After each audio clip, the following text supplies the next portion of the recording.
Bonjour, expérimentation locale, le grand assouplissement. Bon, en fait, des expérimentations, c'est un sujet qui est en vogue et qui avance par vagues. Il y a une étude du Conseil d'État, les apports de la loi ESSOC avec des choses tout à fait passionnantes. En fait, il ne faut pas confondre.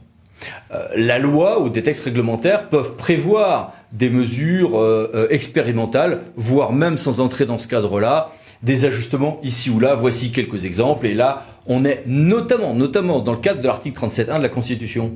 Et puis à côté, il y a l'expérimentation au niveau local. C'est le 4e alinéa de l'article 72 de la Constitution, avec une loi organique. C'est cette loi organique qui va être assouplie. Parce que cette expérimentation locale, aujourd'hui, elle est lourde, elle passe par une loi, il y a des actes dérogatoires avec un régime particulier, il y a des plafonnements de durée, il y a très peu de mise en œuvre pratique.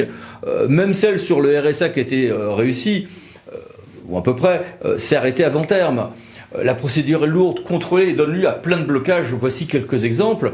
Du coup, il est souvent d'ailleurs utile de contourner ce régime pour avoir des solutions opérationnelles. Alors, un projet de loi a été déposé, le Sénat a modifié ce projet de loi organique. L'Assemblée nationale n'a pas modifié le projet du Sénat, histoire qu'on puisse avancer un tout petit peu. Du coup, on va avoir là une nouvelle loi organique avec une procédure plus simple, plus d'autorisation préalable, une publication JO seulement à titre informatif, un maintien partiel du régime spécial de contrôle de légalité, mais pas de manière trop lourde, une évolution du droit sur les rapports au Parlement à ce sujet, plus d'issues qu'auparavant sur les suites données à ces expérimentations. Sur tout ça, quelques questions à un universitaire qui a beaucoup travaillé à ce propos. Bonjour Géraldine Chevrier. Bonjour à tous. Merci d'être avec nous. Et quels sont les points de cette future loi organique qui vous semblent positifs ou négatifs ?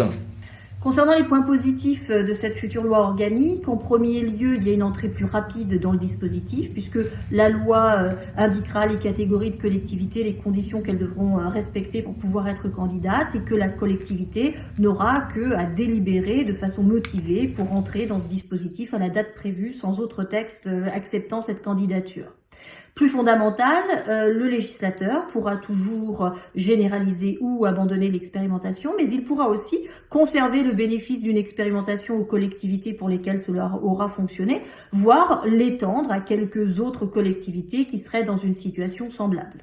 S'agissant des points négatifs, il n'y a pas de procédure formalisée de proposition d'expérimentation par les collectivités, ce qui aurait pu inciter à l'organisation de celle-ci. Et quels sont les points de vigilance opérationnelle à conserver à l'esprit ?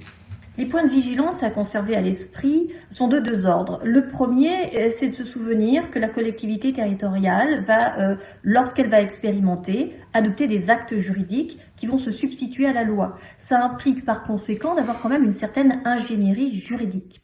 Le second est que si l'expérimentation permet de déroger au principe d'égalité sur l'ensemble du territoire, sur le territoire de la collectivité territoriale, les actes d'expérimentation devront respecter le principe d'égalité entre les personnes physiques et les personnes morales de ce territoire. C'est tout à fait passionnant. Madame la professeure, chère Géraldine, merci beaucoup. Merci à vous et au revoir à tous. Au revoir. Au revoir à tous. Pensez à vous abonner et à bientôt pour une nouvelle vidéo. Les 5 minutes juridiques, parlons d'associés pour VK. Au revoir.